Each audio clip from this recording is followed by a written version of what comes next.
Jesu iye ikawaninye nalo isisekelo sinye Jesu uyetha adikho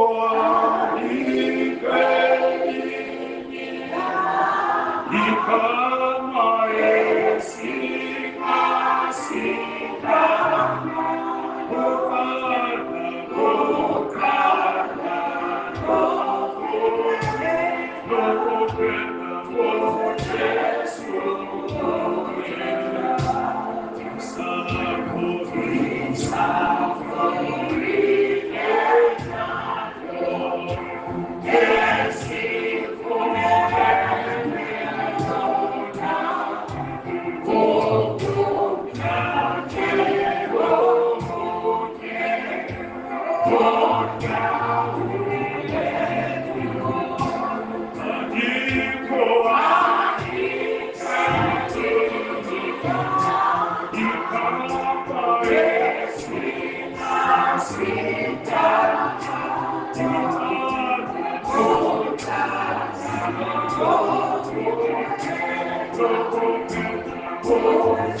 ngiyacela ke bazalwane ukuthi sivule encwadini kwabaseGalatia chapter 6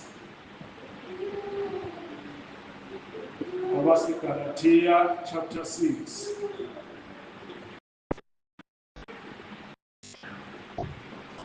siqala ukufunda lapha ku verse 3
kufundeka kanje ke bancane Galatia chapter 6 siqala verse 3 ngokuba uma umuntu ezishaya utho engelutho uyazikhohlisa kepha makube yilowo nalowo ahlole owakhe umsebenzi yikhona eyakuba nokubonga ngokungokwakhe yedwa kungengokomunye ngokuba yilowo nalowo uyawuthwala owakhe umthwalo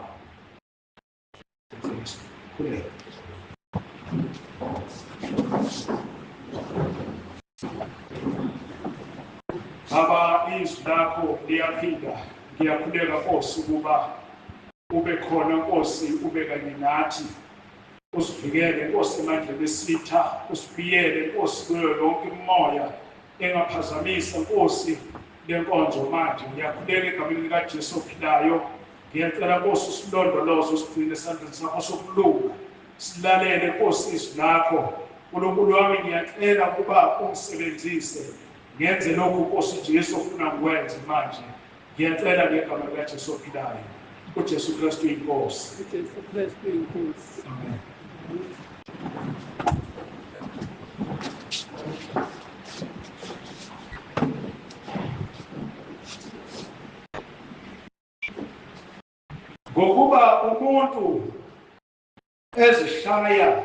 Ngokuba uma umuntu ezishaya utho engelutho uyazikhohlisa.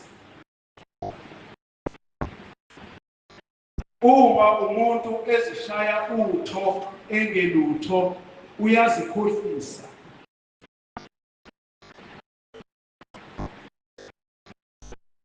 Umuntu ezishaya utho ecabanga ukuthi yena ukhona kunabo bonke abantu, uyedwa nje. Ecabanga ukuthi uyakwazi ukwenza kunabo bonke abantu. Lithi izwi leNkosi uyazikhohlisa. Akufanele uma umuntu kaNkulunkulu noma umntwana kaNkulunkulu uzikhukhumeze, uzibone ngathi ungcono kunabanye abantu. Kodwa kufanele ukuba wena ungumntwana kaNkulunkulu ulalele uNkulunkulu ukuthi uthini kuwena, wenze njengalokho ashiwo.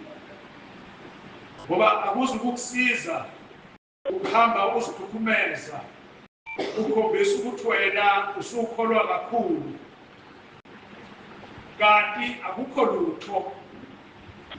Ingoba uyacabanga ukuthi usuyazi, awazi. Kuye kwenzeke ngelinye ilanga esikoleni sifunda, enye insizwa yayisikhathele ukushaya.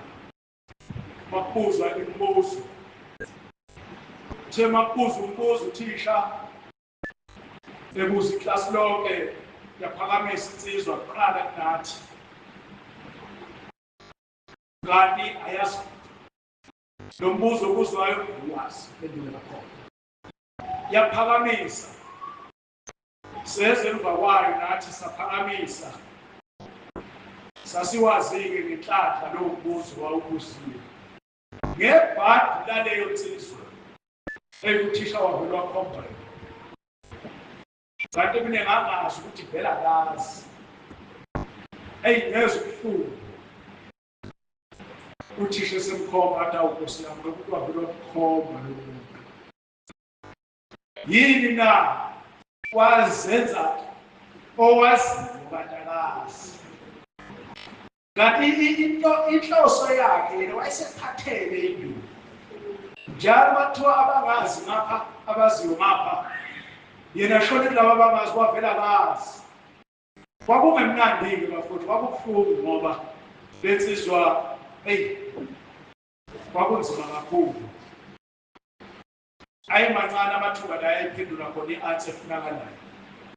Isikhathi esiningi yayithi yaphendula ishaya eceleni, induku iyihle. Manje yayisikhathele ukushaya. Wavele wakhonjwa yona.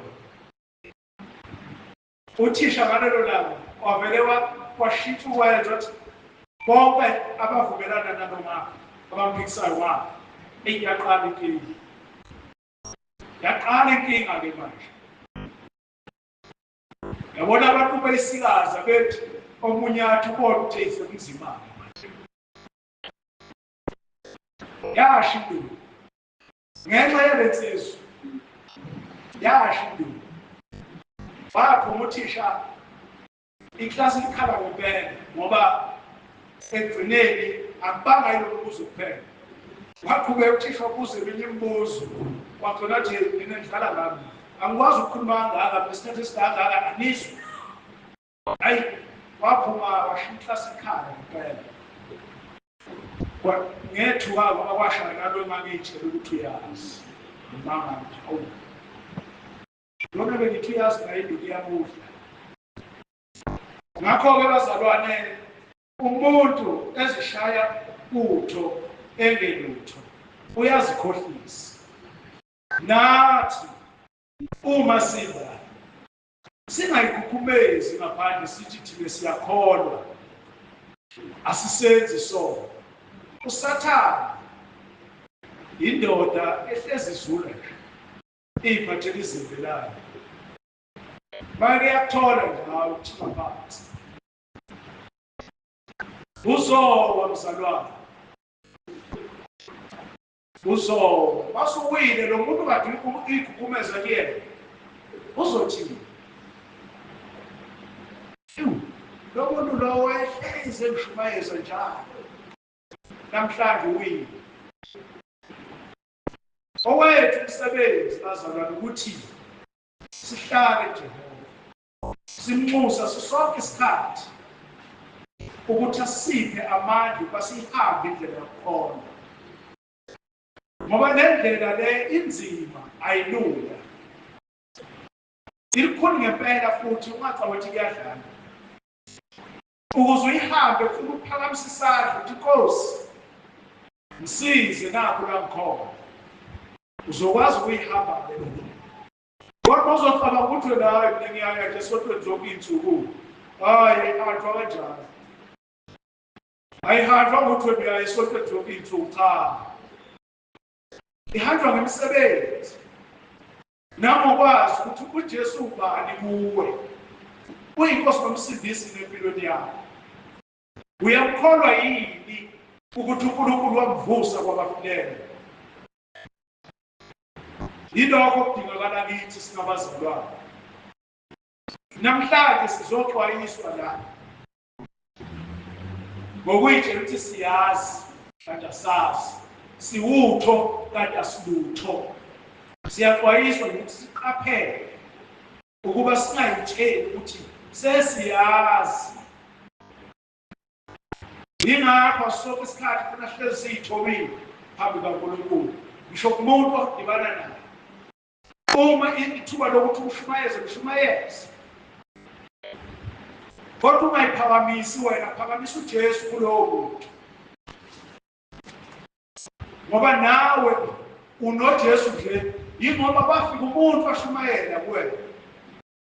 Wakunikeza uJesu, wahamba ngaye.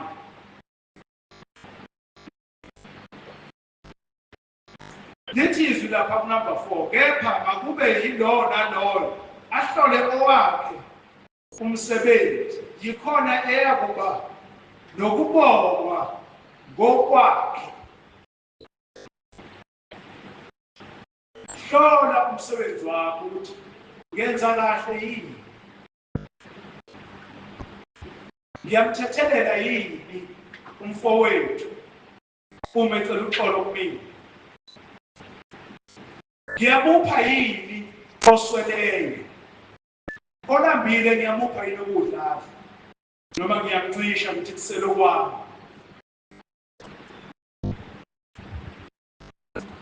Umama owayengenandoda esele nengane yakhe ngibobabili. Wafika umprofeti. Wathi ngenzele ukudla ngidle. Waphendula wathi lo mama, sekusele kwami nendodana yami kuba sidle kanye sife. Yini na wayengazi ukuthi lo muntu okhona uba. Lona othi ngenzele ukudla ngidle wayengazi. Yingakho-ke nawe muphe ongenayo. Isizulu sithi sibekelwa ngaphansi. Ngelinye ilanga uyohlwela ngakhono. Akukho ukudla, awuphetheli lutho ungaplanile ukuthi uzohlwela ngaleyo ndawo. Akubone lo muntu owamcisha. Uma engaphindisela koba njani. Ngoba buhlungu. Ngakho-ke kusifanele ukuba sihlole imisebenzi yethu. Senza kahle yini endleleni? Senza okuyikho yini phambi kaNkulunkulu? Abantu bazothini ngathi? bazosho yini ukuthi awuyakhona loya muntu uma uyakhona akukho ongakuthola usuku leso sikhathi imisebenzi ekumele siyihlole ukuthi yiyo yini kusifanele bazalwane ukuthi singabukelani phansi kusifanele bazalwane ukuthi sihlole imisebenzi yethu ukuthi sihamba kahle endleleni sisenza kahle yini phambi kaNkulunkulu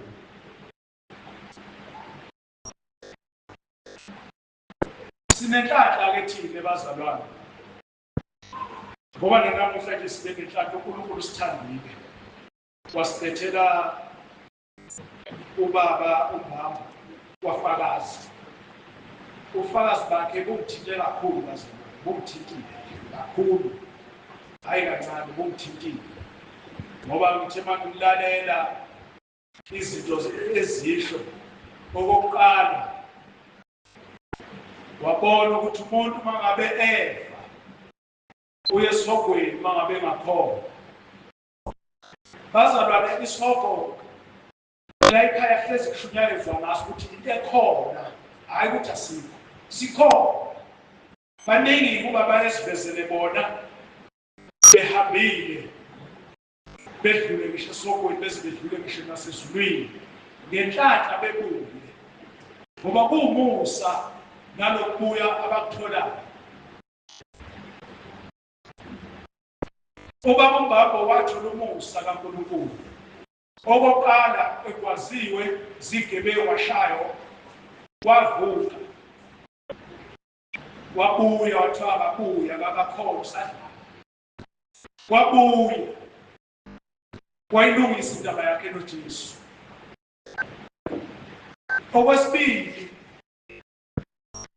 waphinde kwamehlela futhi ukhona nomuntu ongasinda kwiphayilota ihlabela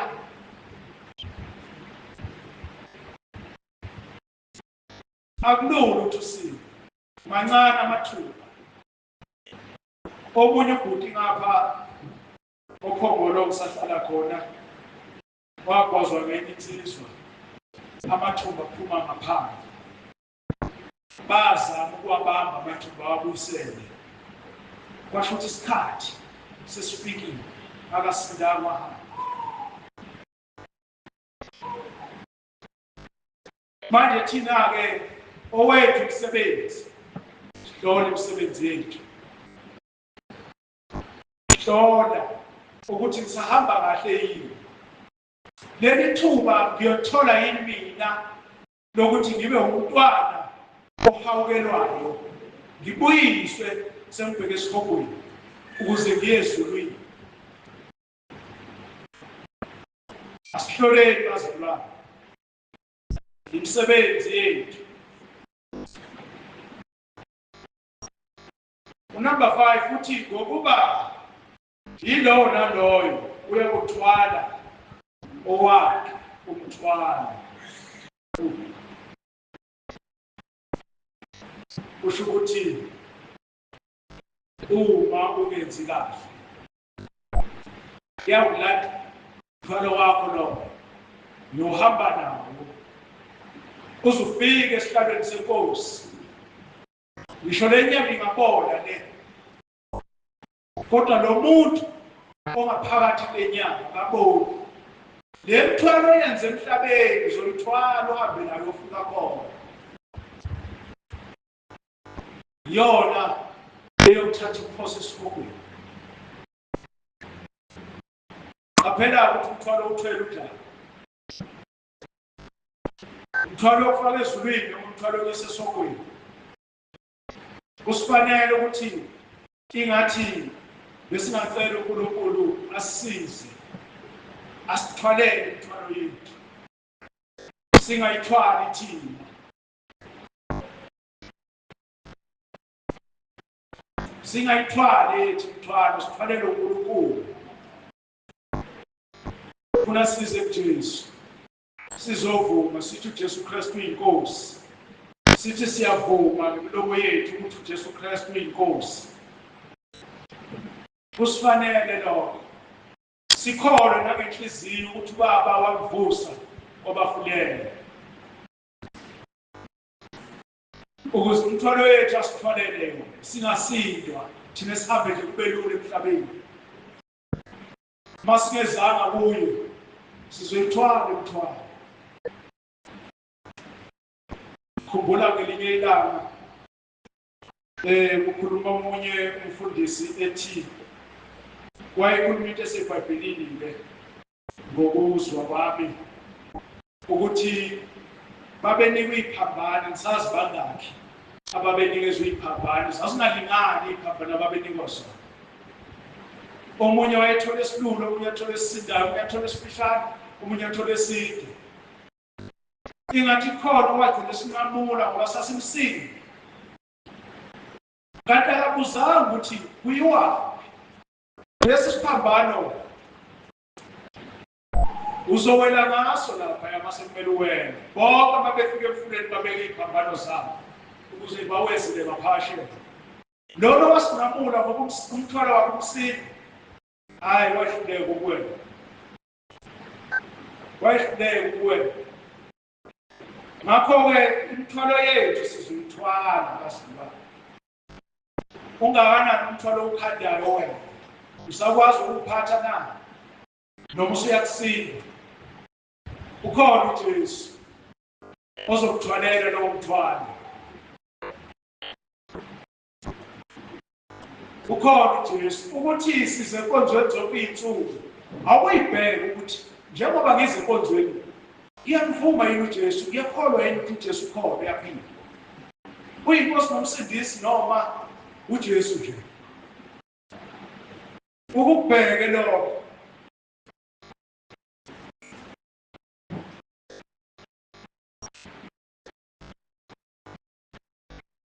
kukhona incwadi lapha kaJakobe 5:19 ngiyadlula nje kuyona umhlengi ifundeka kanje: bazalwane bami, uma omunye kini eduka eqinisweni omunye ambuyise, yazini ukuthi obuyisile isoni ekudukeni kwendlela yaso uyakusindiswa umphefumulo wakhe ekufeni, asibekele izono eziningi.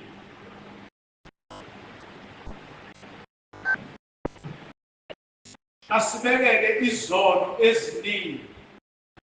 Shuthi izono zakhe ziyosibekela ngoba ubuyiseni isono ekudukeni kwaso.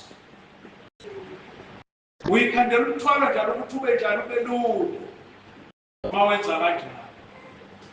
Kodwa uma ubayeka nje ubabona ukuthi bayona, ungabakhuzi, ungakhulumi lutho, ungakhulumi ngoNkulunkulu, umthwalo wakho uyala uzoba mkhulu, uzokusinda, ukwazi ukuyihamba indlela.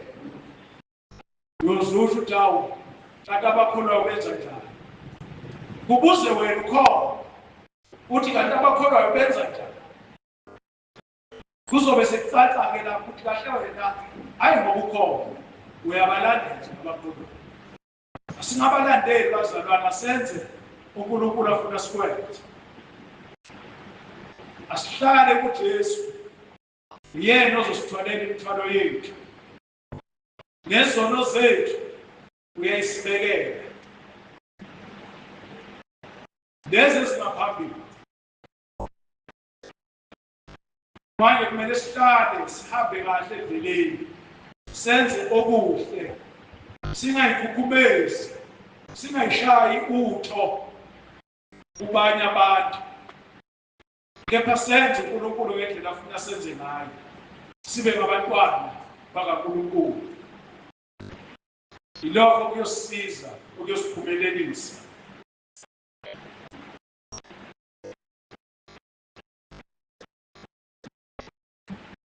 Kusifanele ukuthi singabazalwane singasuki uNkulunkulu, sihlale kuye. Ngizodlula nje kulamavesi, angihleli-ke kuwona, ngiyadlula nje lapha u7.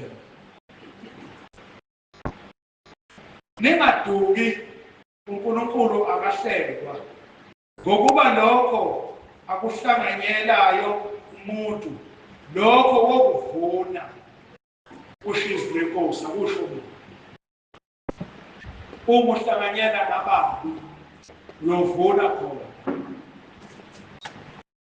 Ngokuba ohlwanyela inyama yakhe uyakuvuna ukubhubha kuyo inyama. Kepha ohlwanyela umoya uyakuvuna ukuphila okuphakade kumoya. Izwi lenkosi lisitshela lokho. Lisitshela nje ukuthi umuntu ohlwanyela inyama uyakuvuna ukubhubha. Kusho ukuthi umuntu owenza izinto ezingahambisani noNkulunkulu uyavuna ukubhubha lowo muntu. Kepha umuntu owenza izinto zikamoya uyavuna ukuphila okuphakade kumoya. Kusifaneleke bazalwane ukuthi besingahamba kahle senze kahle phambi kaNkulunkulu. Kungabi bikho umuntu ozokusola ukuthi wena wenza ukuthi kodwa uyikhona. Ngoba la ngaphandle sinabantu abasilindile. Silapha nje bona bala ngaphandle bayayalusa. Uyabaqhuba usathane. Mayethanda ungathi uphuma nje la uyiyele ekhaya akuvimba vele akhulume nje ukuthanda kwakhe. Hayi ngoba kusuka kuyena usathane umphusha ukuthi akhulume leyo. Yingani na? Uyahlolwa ukuthi la bathi ukhona khona uzuzeni. Mawungazuzanga lutho uzozwakala la ulimini ukuthi hayi no. Lo muntu lo uyabaphelekeza nabakhulu. Manje singakwenzi abasibone ukuthi sihamba kanjani, sikhuluma kanjani. Bese nabo mhlawumbe ngelinye ilanga uzothi umuntu ayi namhlanje beye lapha enkonzweni. Yini na ubona indlela wena umphendule ngayo. Awulimazanga. Uphendule kahle. Wajabula. Ngalelo langa uyoqala lapha kuhloniphe aphinde ezikuwena. Azokhuluma ukuthanda kwakhe.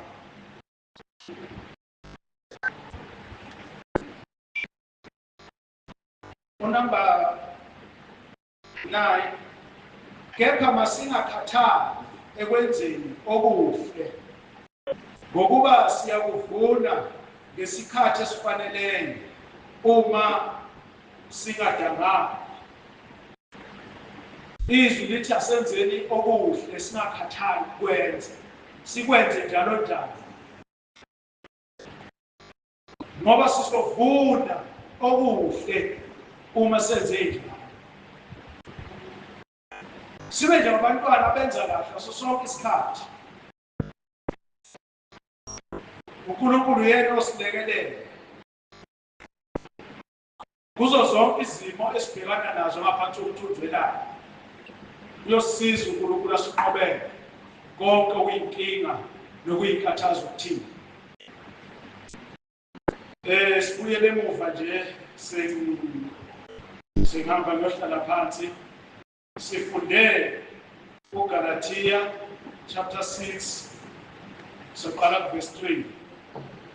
Ngokuba uma umuntu ezishaya utho engelutho uyazikhohlisa. Kepha makube yilowo naloyo ahlole owakhe umsebenzi. Yikhona eyakuba nokubongwa ngokungokwakhe yedwa kungengokomunye. Ngokuba yilowo naloyo uyakuthwala owakhe umthwalo. Sihlobo zami izwi lenkosi ebesikhethe namhlanje uNkulunkulu athi asikhulume ngalo yilo leli ukuthi umuntu nomuntu uyothwala owakhe umthwalo. Kusho ukuthi ngisho ungenza kuphi uma nje kungekuhle phambi kaNkulunkulu umthwalo wakho lokho uyokuthwala. Qaphela umthwalo ungagcini usukusinda ungasakwazi ukuthwala. Kanti umthwalo wakho wenze ube lula ukuze ukwazi ukuthwala. Inkosi yokusibusisa. Jesu Kristu inkosi. Nginesifiso la ukuthi velase ukusiphe nje baba lawa okusipha wona sike nathi sithi sidumise kancane emva kwalokho sivala inkonzo.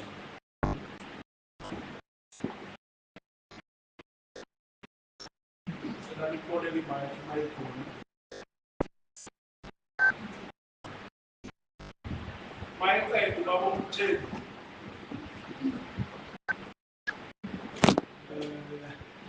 ngaphambi kokuba sivale bazalwane singakayi emnikelweni angazi umama uShamasi ukhona yena namuhla ngathi lethu uzofika akele angazi noma ngezwa ngedwa yena ukuthi usekhulile esibhedlela. Siyabonga bazalwane, benginesifiso nje sokuthi ngaphambi kokuba siphume sikhuleke sibonge uNkulunkulu umsebenzi asenzele wona ngoba sasicelile kuqala ukuthi uNkulunkulu amsize amphilise. Uwenzile-ke lowo msebenzi sasiwucelile ngakho sekumele sibonge uNkulunkulu ukuthi usiphilisele yena waphuma esibhedlela. Ngiyacabanga ukuthi uWhatsApp baningi abantu abazwile ukuthi uphumile futhi naye wafakazi. Yingakho-ke nginesifiso sokuthi sikhuleke sibonge uNkulunkulu ngoba uyena owenza umsebenzi akuthini. Thina sacela kuye, yena wenza umsebenzi. Ngiyalazi ngiyawuthi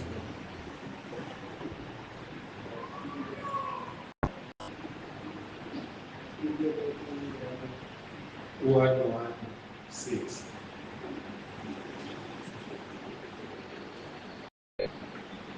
Sindiso namila empini giyatima noma uthathini unisithe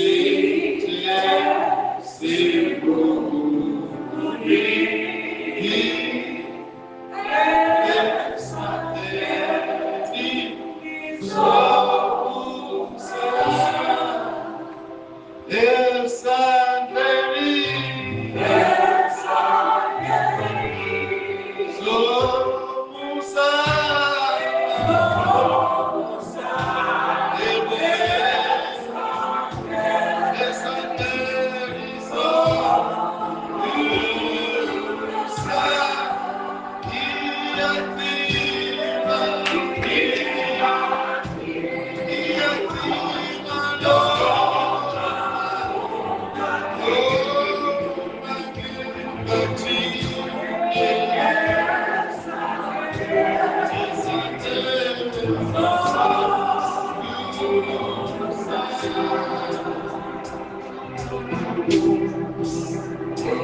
ngizocela abazalwane ukuthi sikhuleke sonke kanye naye. Masiqeda ke lapho sibusela umphathi wehlelo.